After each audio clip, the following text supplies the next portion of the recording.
She claimed me on the marble floor of her own centenary gala, in front of 300 of the oldest names in the country, 3 years after she put her signature on the paper that cut my department and put me out on the street, not knowing, because I never told her, that I was carrying her child when she did it.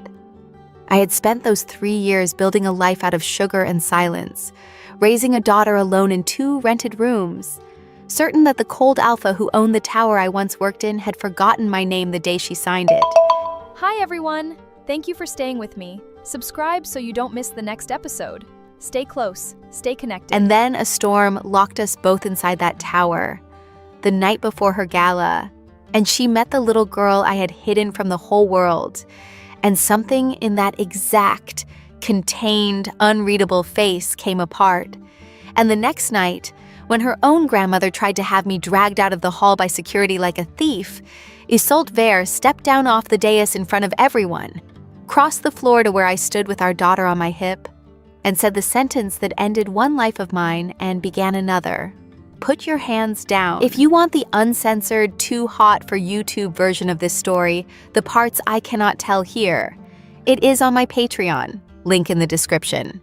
Tell us where you are watching from and subscribe. I have to go back, because a woman does not end up holding her hidden daughter in the middle of a gala she was hired into anonymously, without 3 years of not telling the truth to the one person who had a right to it.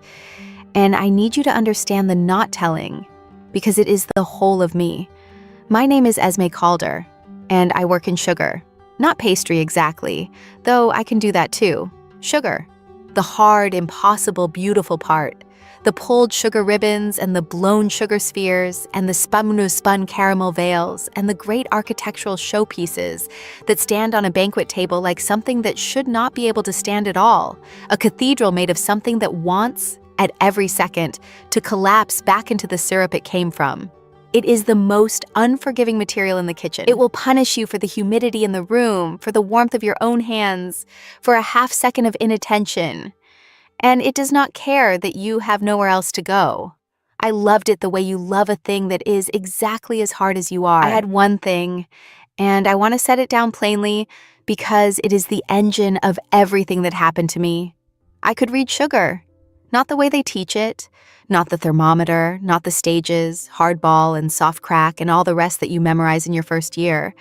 I could feel, with my hands and my breath and something behind my sternum that I have never had a name for, exactly what a piece of sugar was about to do.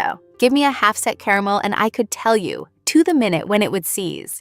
Give me a pulled sugar armature holding up a 2-foot showpiece in a warm room, and I could feel the moment it began, somewhere deep in its glassy bones, to give, a full minute before it sagged, before anyone else in the kitchen had looked up. It is not a thing you can learn. They try to teach it and they cannot. You either feel the sugar talking or you do not. And I had felt it since I was a girl, standing on a stool beside my grandmother with my hands stinging from the heat. And it had made me, by 26, quietly extraordinary and just as quietly invisible, which in my experience are almost always the same woman. I should show you the gift in action before I tell you what it cost me, because otherwise it is only a claim. And I have spent my whole life refusing to be only a claim. There was a wedding, years ago, before any of this. A great society wedding with a showpiece that another shop had built and delivered. A swan of pulled sugar 2 feet tall, and I was only there as a hired hand to set the dessert tables. Nobody. Invisible. And I walked past that swan in the heat of a packed marquee, and I stopped, because I could feel it. I cannot tell you how. The room was warm, and the swan was beautiful, and every single person in that marquee saw a finished, perfect thing. And I felt, somewhere behind my sternum, the exact sound a sugar armature makes when it has begun, deep in its glassy bones, to give, a sound that is not a sound, a wrongness, a thing about to seize.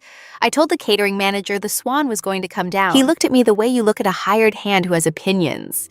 And he told me it had been built by the best shop in the city and to mind my tables. And I stood there, invisible, in an agony of knowing. And I watched a thing I could have saved. And 40 minutes later, in the middle of the speeches, The swan's neck failed exactly where I had felt it failing, and the whole 2 feet of it came down across the cake in front of 300 guests. Nobody knew that a nameless girl setting tables had felt it coming. That is the gift, and that is the curse, both at once, the same woman. I am early, and I am invisible. And I learned a long time ago that being early is worth nothing at all if you have made yourself too small to be believed when you say the thing is going to break. Remember that. It is the whole of what I had to unlearn. My grandmother is the reason for the thermometer, and the thermometer is the reason you are going to believe the rest, so let me set her down properly. She raised me. My mother was a name on a card, and my grandmother was a pair of burned hands at a marble slab. So I had my grandmother, and she had been a confectioner in the old way, in a city that does not exist anymore the way she knew it, and she could turn boiled sugar into roses and ribbons and birds. She could coax a living thing out of a thing that has no life in it at all. She had a sugar thermometer, a slim old probe in a dented copper case on a worn ribbon, the brass gone soft at the edges from 40 years in an apron pocket. And the first true memory I have of being myself is her looping that ribbon over my too small head and folding my hand around the warm copper and saying the thing I have built my whole craft on.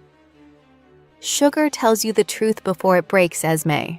She did not make a fuss of what I could do, the way I could put a hand near a cooling tray and know which piece would crack. She made it ordinary. I understand now that it was the wisest and most protective thing she could have done, because she had seen what the world does to a poor girl who is gifted out loud.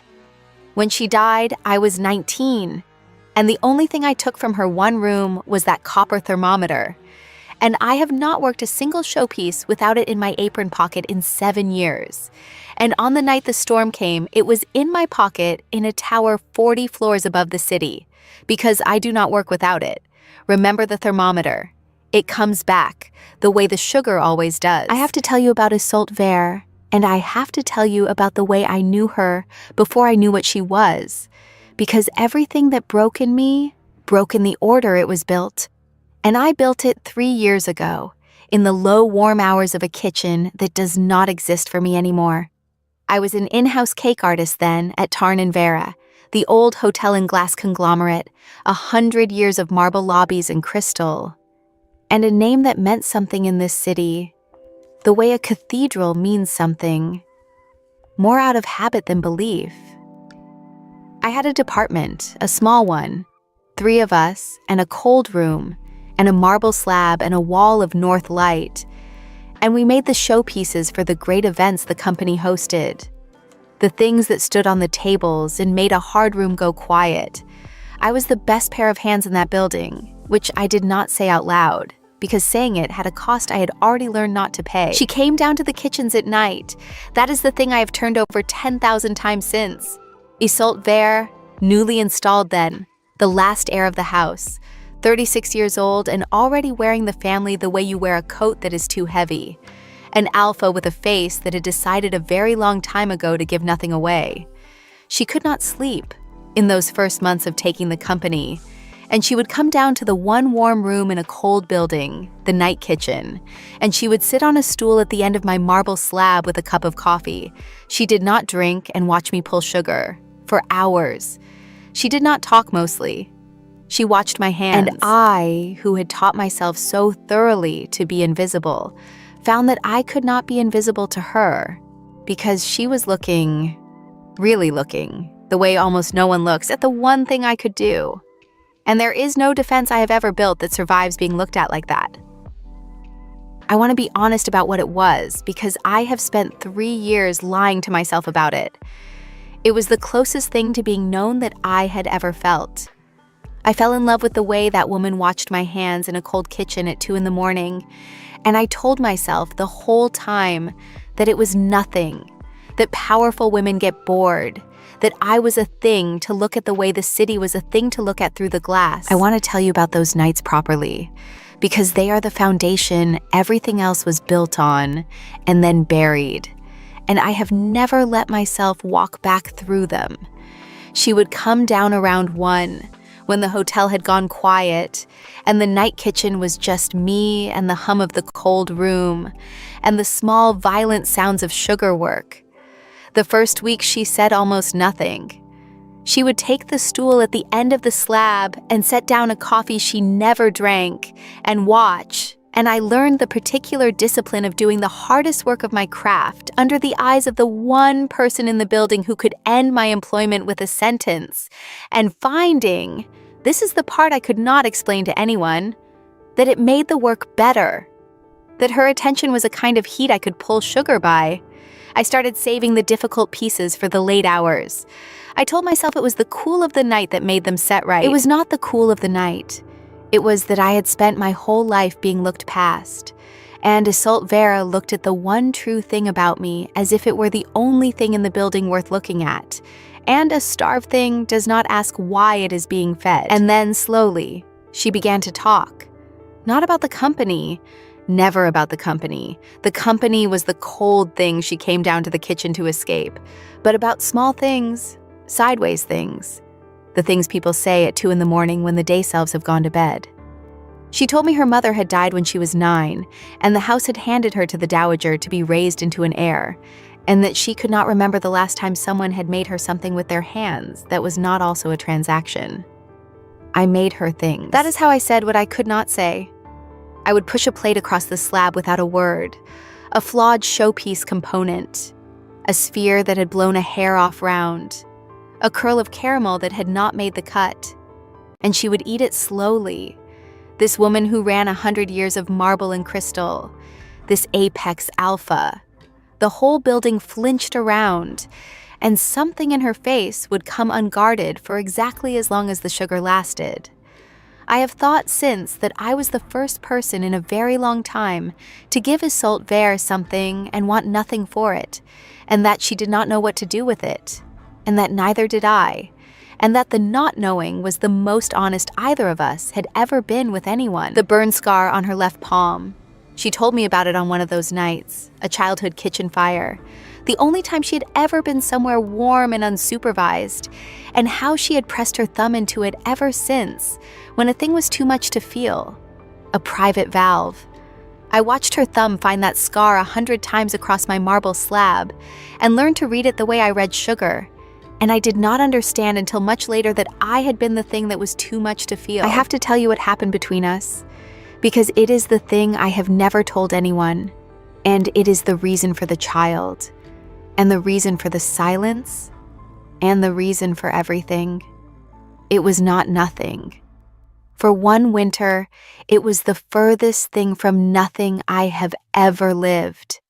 It built the way sugar builds, slow and then all at once and then dangerous, in 100 small unspoken hours at the end of a marble slab, until one night near the turn of the year, she reached across the cooling tray and stopped my hand with hers, her hand over the back of my hand, the way you would steady a thing you were afraid of breaking.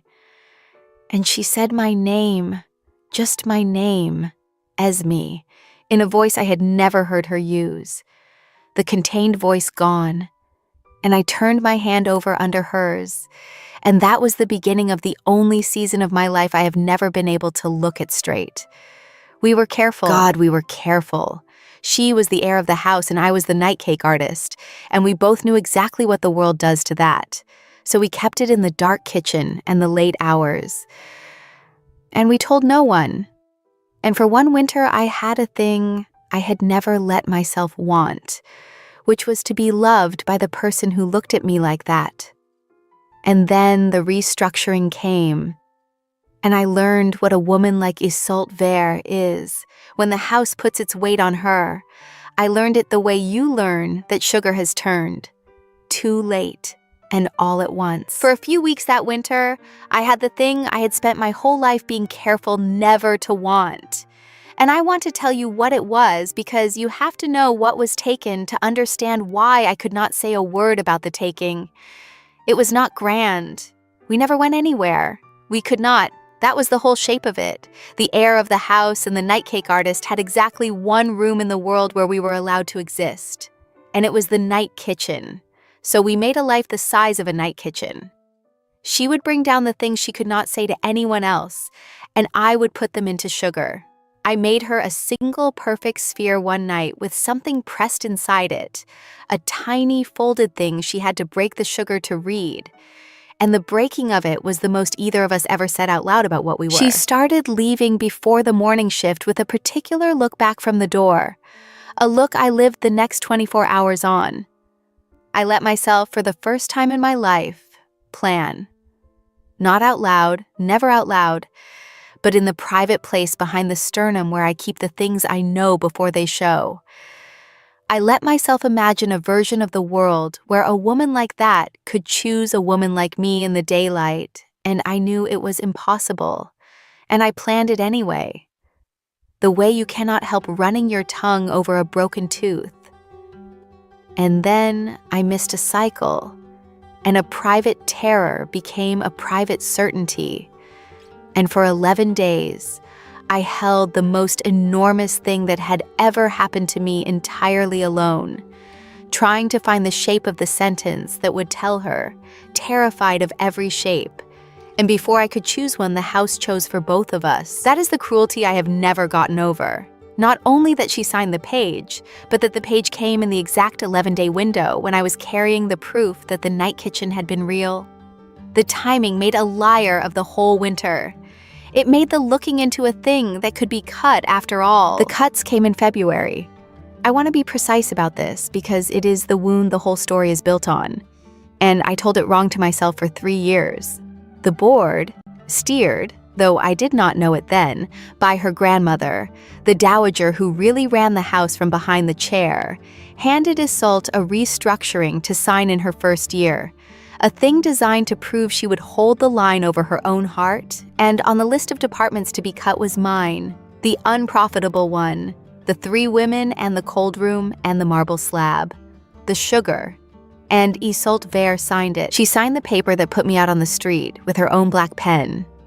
And I found out the way you find out these things. In a meeting room with a severance envelope and a woman from Human Resources who would not look at me, and not a word from Isolde. Not a call, not a line. The woman who had said my name across a cooling tray 3 weeks before signed the thing that erased my department, and then did not so much as send me a message. And I understood, sitting in that room with the envelope in my hands, the shape of the world the way the powerful had always meant me to understand it. I had let myself be loved by the heir of the house, and the heir of the house had let the house have me when it asked. So I did the only thing my pride had left me. I did not fight it, and I did not call her, and I did not tell her the one thing that would have changed everything, because I had found out 11 days before the envelope that I was carrying her child. I have to give you the severance room because it is where I made the choice that shaped 3 years, and I made it in about 90 seconds, the way you make the worst choices. The woman from Human Resources slid the envelope across the table and recited the sentences they give you. The regret of the company, the generosity of the terms, the door, and the whole time I was waiting. I am ashamed of this, but the whole story is honest. I was waiting for the door to open and for Isolde to come in and stop it, to say there had been a mistake. I sat in that room, and I believed, with the stupid faith of a woman who has been loved in the dark, that the looking meant something, that 3 weeks ago she had said my name across a cooling tray, and that surely the woman who said your name like that does not let the house put you on the street. The door did not open. Isolde Vera did not come. There was only the envelope and the recital, and the careful, averted eyes of a stranger doing her job. And somewhere on a floor far above me, the heir of the house was not coming, would not come, had signed the page and moved on to the next page. And I understood that the looking had been exactly what I had first told myself it was, a powerful woman, briefly entertained by a thing to look at. And 11 days of secret in my body went very cold and very quiet. I took the envelope. I did not make a scene. I have a great deal of practice at not making a scene. I have to make you understand why I did not tell her. because it is the hinge, and because from the outside it looks like the stupidest thing a woman has ever done, and from the inside it was the only thing I could survive. In the Omega-verse, there is no hiding what an alpha and an omega can make between them, and we had made it in that one careful winter. I was pregnant, certainly and impossibly, with Isolde Vera's child, and I found it out 11 days before she signed me out of her building and her life without a word. And I thought, I want to give you the exact shape of the thought, because I have carried it for 3 years. I thought if I tell her now, she will think I'm trying to buy my way back in with the one thing she cannot cut. She will think the child is a claim on the house. I had been the thing that was looked at and then cut. I was not going to let my daughter be the thing that was kept. So I took my severance and my grandmother's thermometer, and I walked out of that building, and I did not tell Isolde Vera that she was going to be a mother, and I raised our daughter alone, and I told myself every single day for 3 years that I had done the proud thing, the strong thing, the only thing. And somewhere under all of that, I knew that I had also done the cruel thing to her and to the child.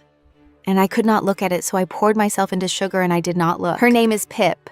I should tell you about her now because she is the truest thing I have ever made, and I did not make her out of sugar. She is almost 3, and she has my hair, the copper of it, and I did not let myself see it for a long time, and then I could not stop seeing it.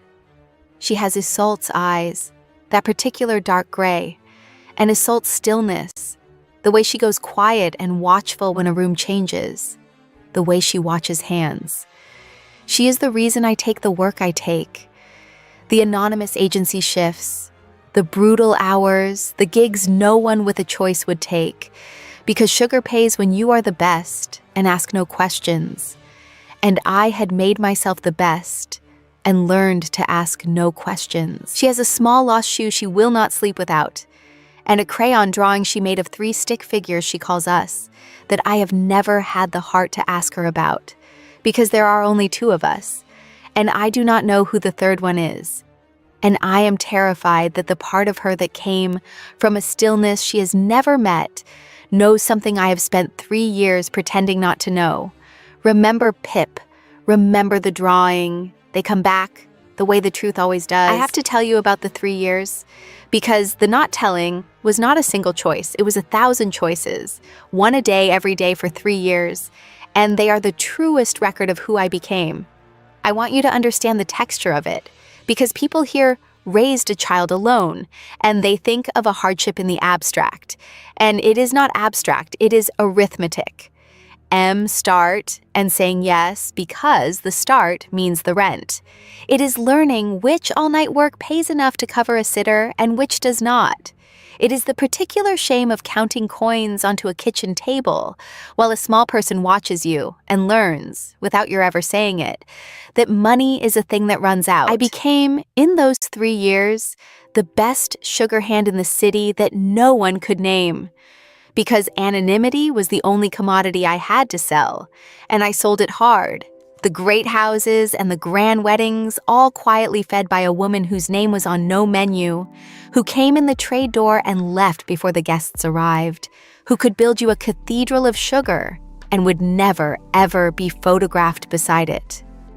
I had been invisible by accident as a girl. I made myself invisible on purpose as a mother, because invisible was safe, because the one time I had let myself be seen, the house had cut me, and I was not going to be seen again. And through all of it, there was Pip, growing. That is the thing the arithmetic leaves out. That under the exhaustion and the coins on the table, there was the single most astonishing thing I have ever been near. A person assembling herself day by day out of nothing I could fully account for. She learned to walk in a sitter's front room. She learned my grandmother's thermometer was not a toy, and then, the way children do, made it the most precious object in her world anyway, would not nap without the warm copper of it in her fist. And she watched. God, she watched. She would go still and grave when a room changed, when a stranger came, when my voice did the careful thing it does, and she would study faces and hands with an attention that was nobody's on my side of the family. A stillness I told myself was just her way, and did not let myself trace to its source. 3. I have only ever been able to count 2 of us. I put that drawing on the cold room wall of every kitchen I worked in for a year, and I never once let myself finish the thought it started. The gala came to me through the agency, which is the only way anything comes to me now. A centenary, 100 years of Tarn Vera, and they wanted a sugar showpiece worthy of the century. Built on site over 2 days by hands good enough that no one would ask where they had come from. Discreet, anonymous, agency. No names. I did not know it was Tarn Vera when I took it. I want you to believe that, because it matters. The agency does not tell you the client until you have signed. That is the whole point of the agency. And when the assignment sheet finally came through with the address on it, the Vereen Tower, the glass crown of the house, the building I had been cut out of, I sat in my 2 rooms with Pip asleep in the next one. And I thought about turning it down. And then I thought about the rent, and the winter coat she had outgrown, and the simple arithmetic of a woman raising a child alone. And I did the thing that poverty always makes you do, which is decide that your pride is a luxury you cannot afford this month. I told myself I would never see her. A CEO does not come down to watch the caterers build a sugar tower. I had built my whole plan on her not looking, the same way I had once built it on her looking. I was wrong both times. I built for 2 days before the storm, and I have to tell you about the building, because it was the best work of my life. And I did it 40 floors above the one part of the city I had sworn never to go back to. And there is a particular madness in that. They gave me the great marble winter garden to work in, alone, after hours, which suited me. I work best with no one watching now, having once worked best with exactly one person watching. And I built a thing worthy of a century. A tower of pulled sugar as tall as a person, ribbon over ribbon over ribbon, each one drawn out by hand from a mass at exactly the temperature where it stops being syrup and starts being glass. That single fugitive window where sugar will do what you ask. And blown spheres, balloon thin, catching the light. And over it all, a veil of spun caramel, that gold cloud you make by flicking molten sugar off a whisk so it falls in threads finer than hair. It is the most fragile thing a person can make on purpose. A breath of humidity can dull it. A degree of warmth can slump it. It has to be built in a cool, dry room, and it has to be built fast. And it has to be built by someone who can feel, the whole time, exactly how close every element is to the edge of giving. And I could, and I did. And I stood back on the second evening and looked at the best thing my hands had ever made, standing in the cold blue light of a tower I had been cut out of. And I let myself feel for 1 minute that I had won something. Then the storm came and reminded me what I actually am, which is a woman who can feel things break a long time before they break, and who has never once been able to stop them. The storm came on the second night, and I have to slow all the way down for it because everything I had kept standing for 3 years came down in that storm, and I felt every floor of it fall. I was 40 floors up in the glass crown of the Vereen Tower, alone in the great marble winter garden where the gala would be staged the next night, building the showpiece, a thing as tall as a person, all pulled sugar and blown spheres and a spun caramel veil. The best work of my life, because I do my best work when I am trying not to think, and outside the weather that had been threatening all day finally broke. A real storm, the kind that comes off the water and throws itself at a glass building like it has a grievance. The rain hit the windows like gravel. The lightning came close enough to taste. And then, a little after 10, the power went. Not a flicker, a real failure.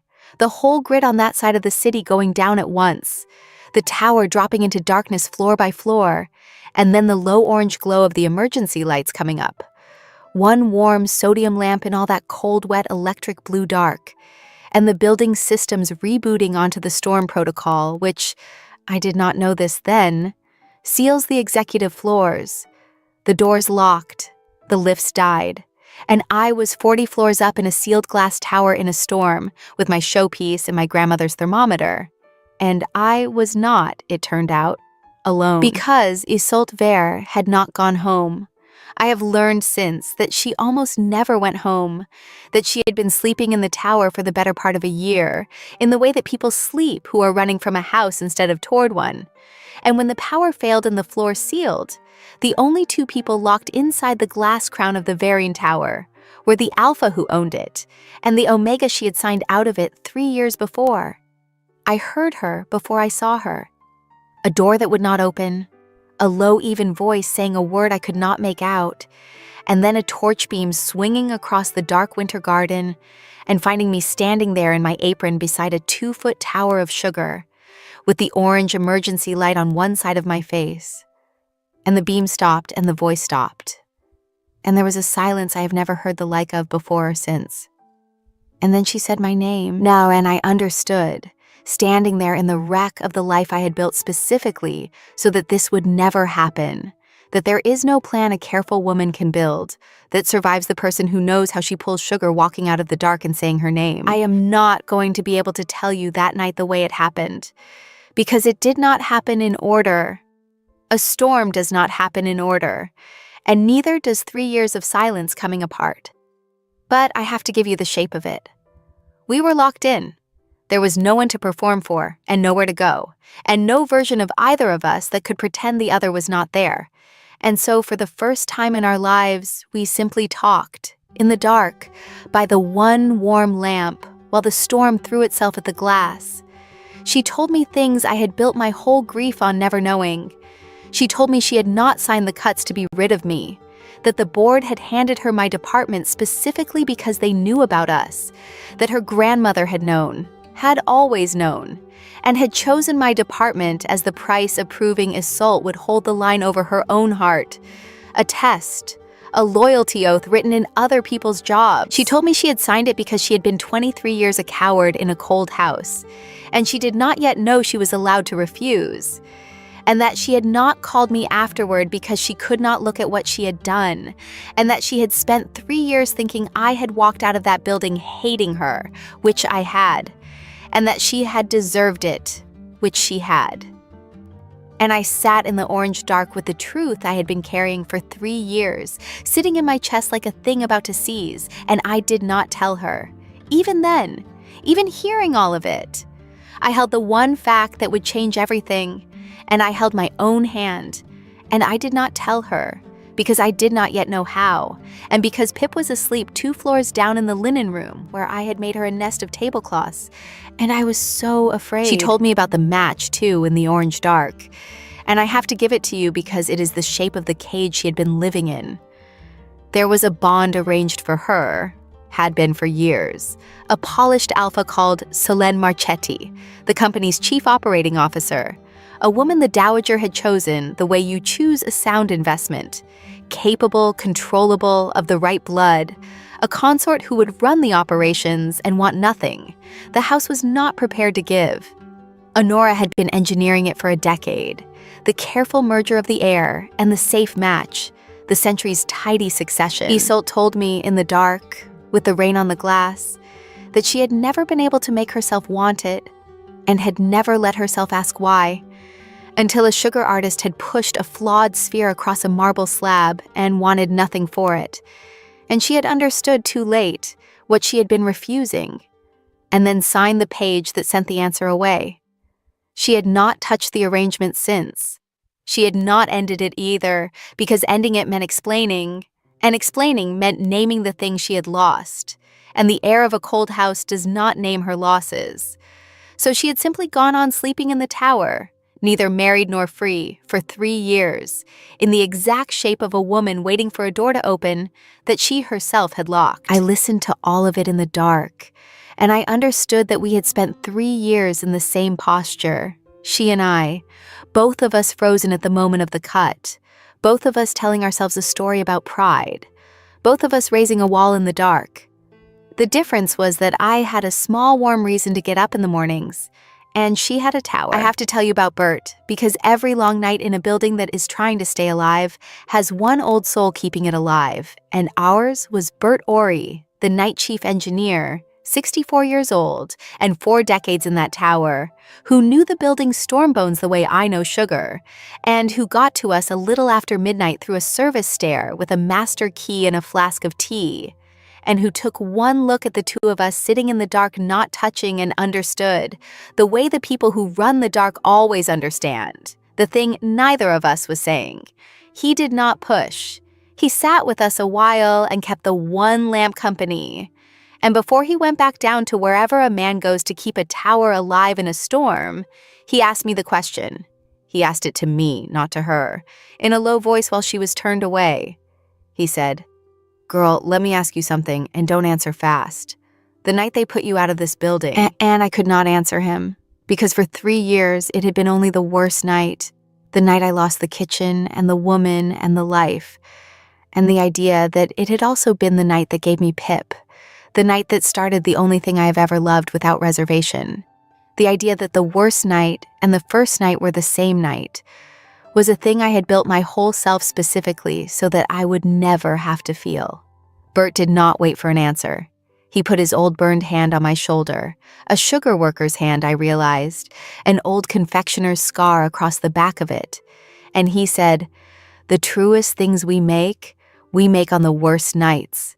And then the lightning lit the whole glass crown white, and somewhere 2 floors down a small voice that I would know at the bottom of the sea started to cry, and I was on my feet before I had decided to move. After Bert went back down to his tower, I sat by the lamp with his question working in me like heat, working into sugar, slow, and then everywhere at once. And I came the closest I had come in 3 years to saying it. I had spent 3 years not listening. I had built a whole life out of not listening, a fortress of agency shifts and trade doors, and a child who drew 3 figures and was only allowed to know 2. And I sat in the orange dark on the worst and first night, with the woman I had never stopped. I could finally say it to myself in that room with the rain coming down, the woman I had never stopped loving. And I opened my mouth to break 3 years of silence. And I was not fast enough. The truth I had refused to say chose its own moment to be said. The way the truest things always do. The way the sugar breaks exactly when it decides to, and not when you are ready. 2 floors down, a small voice that I would know at the bottom of the sea began to cry in the dark, and the choice was taken out of my hands, and I was on my feet and moving before I had decided anything at all. Pip had woken alone in the dark in a strange building in a storm. And she had done what she always does, which is go looking for me, and a almost 3-year-old in a sealed tower in the dark is the single most frightening arithmetic I know. And I went down that dead service stair 2 at a time with my heart in my mouth. And Isolde came with me. That is the thing. She did not ask whose child was crying in her sealed tower at midnight. She just came, fast and certain, the master key in her hand, opening the doors the storm had locked, lighting the stair with her torch so I would not fall. And we came into the linen room together, and there was Pip, standing in her nest of tablecloths with her lost shoe in one hand and her face a ruin.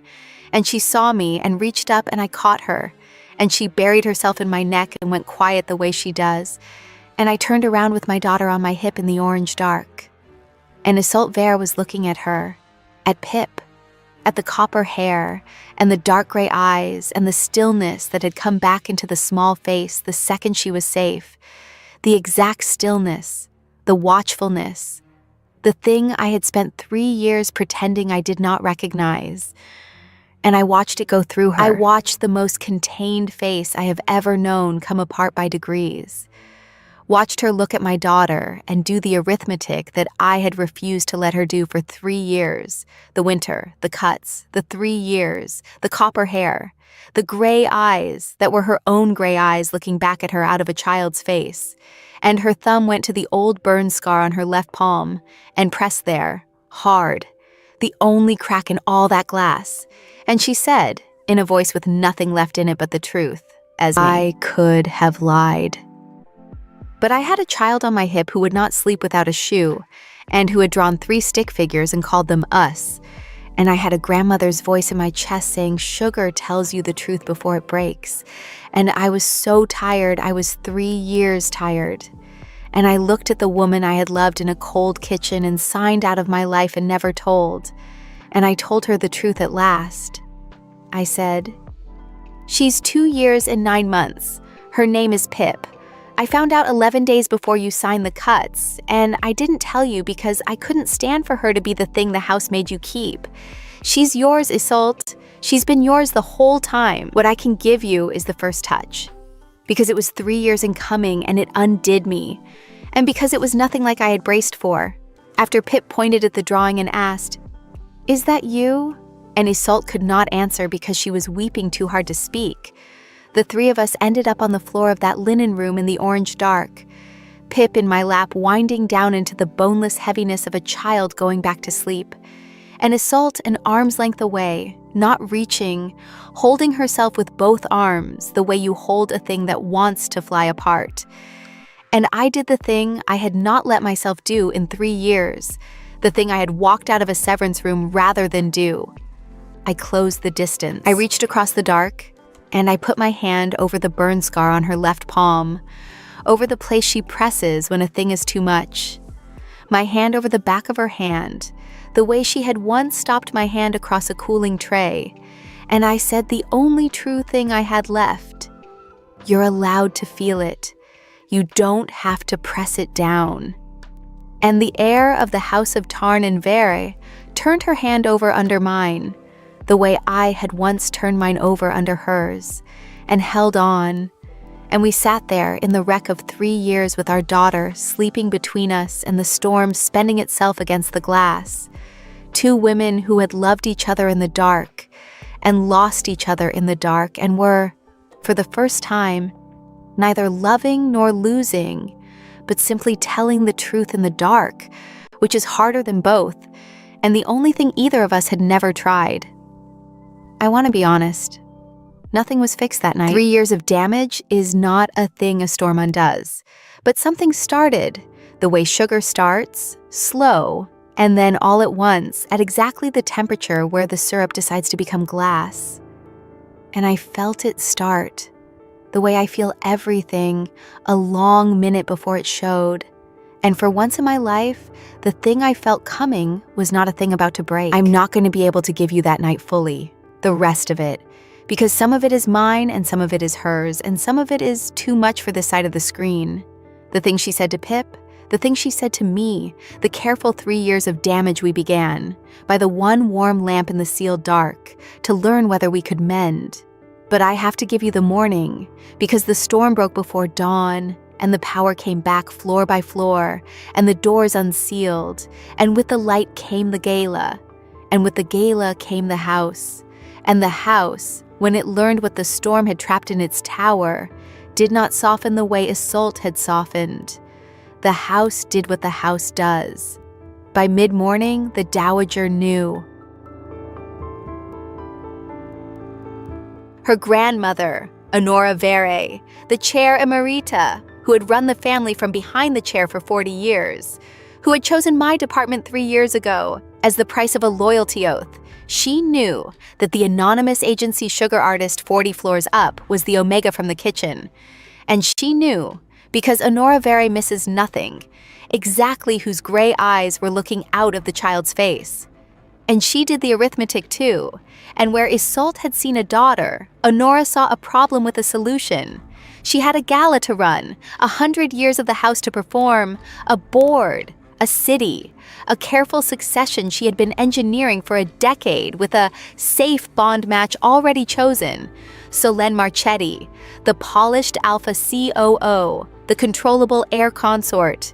And here, on the morning of the centenary, was a working-class omega with a claim on the bloodline and a child who was the actual heir. So Honora made me an offer, in a quiet room off the Winter Garden, with the gala being built around us, the way the powerful always make offers. Generous, final, and shaped like a threat, a sum of money I had never seen the like of. A non-disclosure, a clean exit today, before the gala, the child's parentage sealed and the child quietly provided for from a distance.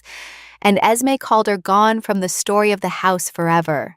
"You understand," she said, "that this is the kindest version. I have to set Honora Vera down properly, because a villain who is only cold is not frightening, and Honora was frightening because she was in her own mind the only adult in the house. She had run Tarn Vera from behind the chair for 40 years, through her husband, then her son, now her granddaughter, and she had done it by understanding, earlier and more clearly than anyone, that a house like theirs is not a family. It is a structure, and that a structure survives by pruning. She had pruned my department to test an heir. She had pruned, I would learn, a great many things over 40 years.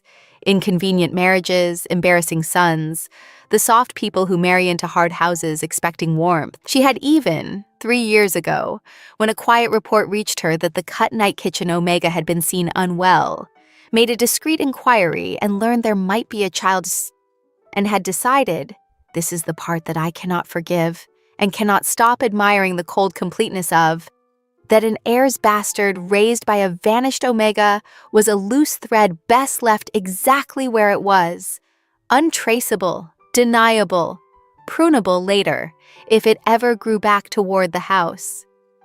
And now the thread had walked back into the tower in a storm and tied itself in front of witnesses to the heir, and Honora Vera sat across a small table from me on the morning of her century and did the only thing 40 years of pruning had taught her to do, which was offer the gardener a price. I want you to understand that she was not, in that moment, angry. Anger is for people who have lost control. Honora was perfectly calm because she had not yet lost control, and she did not believe she could, and that calm was the most frightening thing in the room. I have to tell you what I almost did, because it is the truest test I have ever failed and then passed. I almost took it. I want to be honest because the whole story is honest. I stood in that quiet room with a number on a piece of paper that would have meant Pip never wanted for anything again. Never took an outgrown coat into another winter. Never watched her mother count coins at a kitchen table. And I had spent 3 years believing that protecting her meant keeping her out of the reach of the house. And here was the house offering to pay me to do exactly the thing I had already done. And for one long moment, the old fear had me, and my hand was halfway to the pen. And then I thought about the drawing. 3 stick figures. My daughter had drawn a family with 3 people in it before she had ever met the third one, because some part of her had always known there was a third one.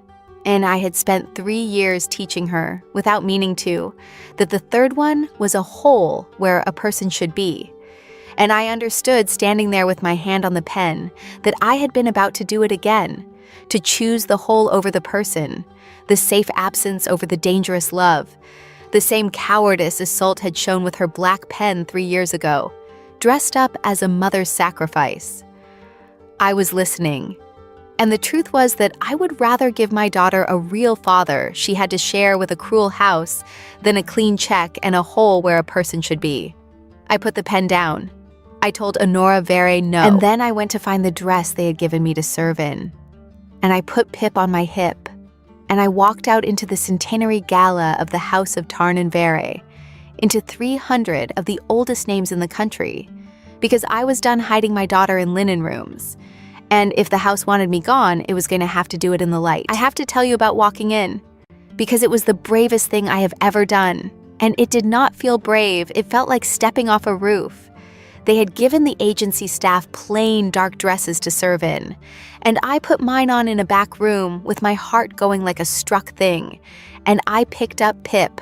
I would not leave her with a stranger in that building. Not that day, not ever again. And I carried her out of the service corridor and through the great doors into the centenary gala of the house of Tarn Vera. And it was beautiful. I will give the house that.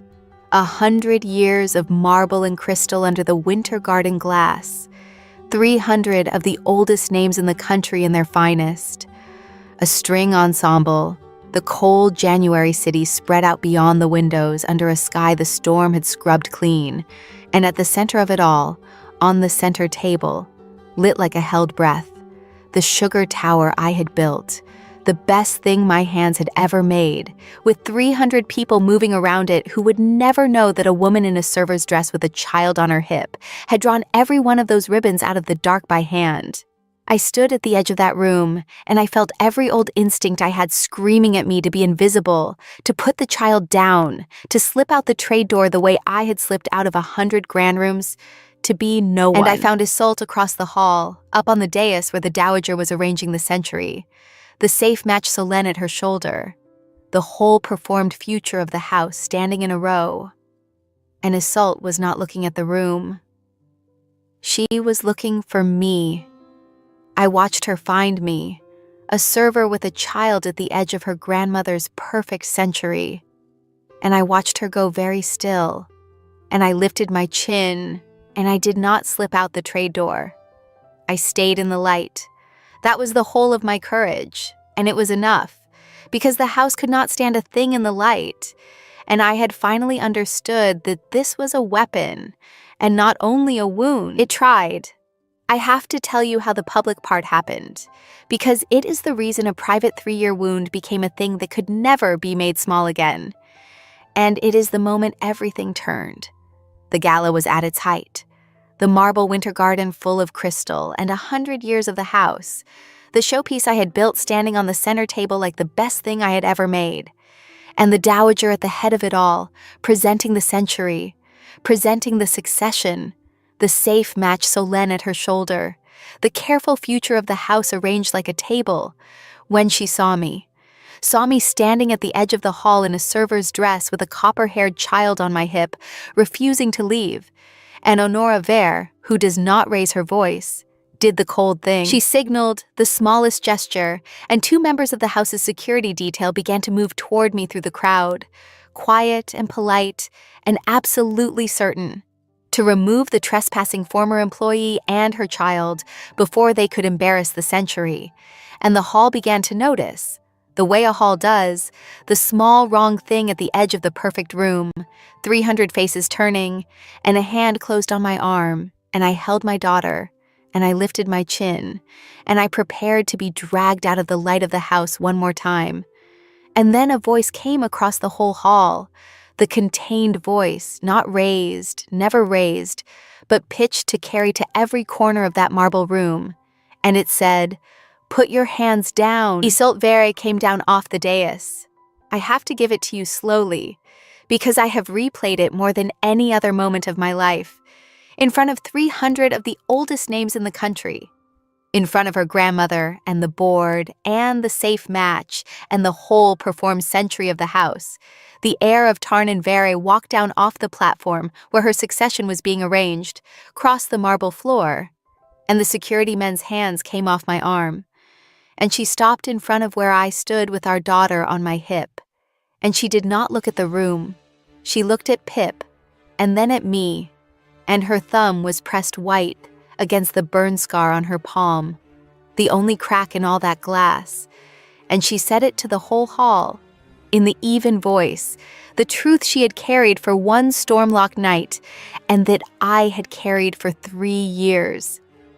3 years ago, this house made me sign a paper that put this woman out on the street. I signed it because I was a coward, and I have been a coward for most of my life in this family, and I am finished.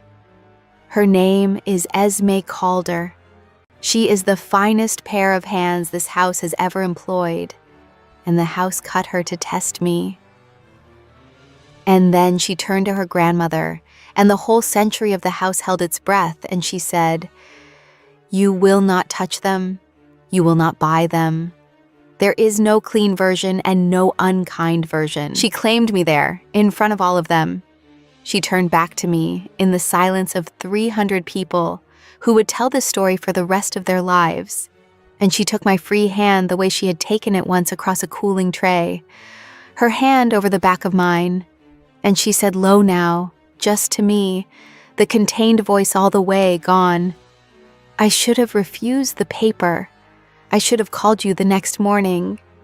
And Pip, on my hip with the whole house staring, looked at this woman holding her mother's hand, and she did the thing she does, the going quiet, the watchfulness, the deciding. And then she reached out one small hand and pressed it flat to the burn scar on Isolde's palm, the exact place Isolde presses her own thumb when something is too much, as if she had always known where the crack was. And she said, in the clear, high voice of an almost 3-year-old that carried across the whole marble room, "Don't be sad." And the heir of the house of Tarn Vera, who had not wept in front of another living person in 20 years, put her forehead down against our daughter's small hand and wept. I have to tell you the shape of what came after, because a claim made in front of 300 people cannot be unmade. And the house learned that the way I had learned everything, all at once and too late. Esme Vera had built her power on the careful arrangement of other people's lives.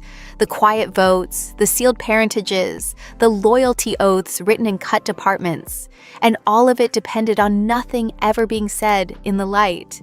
Isolde had just said all of it in the light, to the century, on the record. In front of the press, the house had so carefully invited. The dowager could ruin a nameless agency Omega in the dark. She could not, in front of 300 witnesses and a bank of cameras, be seen to throw her own great-granddaughter and the heir of the house out into the street. Not after the heir had named the child her blood and the city had heard it. The story got out the way stories do, and it was not a scandal. It was the opposite of a scandal. It was the heir of a cold old house choosing in public the working girl her family had cut and the child they had tried to bury. And the city, it turns out, has a great deal more appetite for that story than the house's careful century had ever given it credit for. Esme Vera kept her chair for a season, and then, with the quiet inevitability of a thing whose foundation has been said out loud, lost it to her granddaughter, who turned out, once she had stopped being a coward, to be very good indeed at running a house. And the safe match Solène, who had stood at the dowager's shoulder waiting for a succession that had just walked down off the dais and chosen a sugar artist, smiled the smile of a person who has lost a game she did not know she could lose, and went to find a softer house to marry into. I have to tell you about the first weeks, because the claim was the easy part. A claim is a single brave minute, and the house could not unmake it. But a family is not a minute. It is 10,000 ordinary ones, and we had to learn them from a standing start with 3 years of damage between us. Isolde did not know how to be a parent. She had never been parented, only raised into a structure, and she came to it the way she came to everything, carefully, watching, terrified of signing the wrong page. The first time she was alone with Pip, she texted me 4 times in an hour. She learned that Pip would not sleep without the copper thermometer, and she learned to check it was in the small fist before the light went out. She learned that the stillness she had passed down, the going quiet, the watching, the deciding, meant the child was overwhelmed and needed a hand to press flat against, the way she herself pressed her thumb to the scar, and she learned to offer her palm before Pip had to ask. Terror of a child's fever. A person who does not leave when the house asks her to. She did not leave.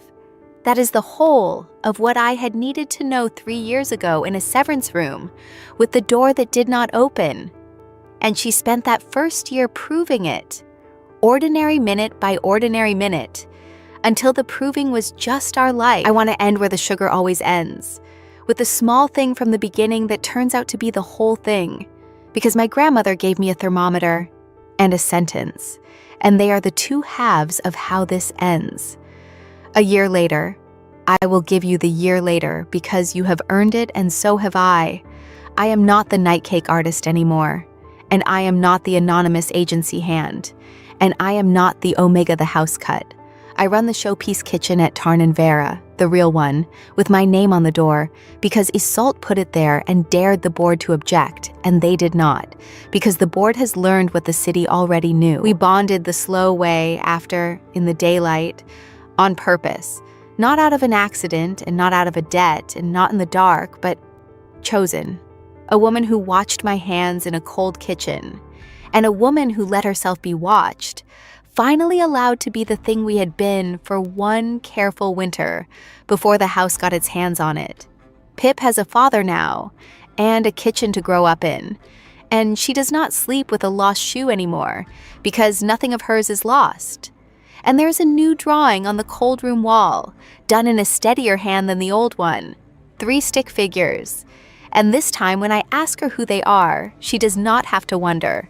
And the tallest one has gray eyes she colored in herself. That is the story I can tell here. The rest of it, the storm-locked night the wall came all the way down, the things 2 women say to each other when they finally stop being afraid. The year of learning how to love in the light, what we had only ever managed in the dark. That is the part I cannot tell on this side of the screen. It is on my Patreon, the link is in the description.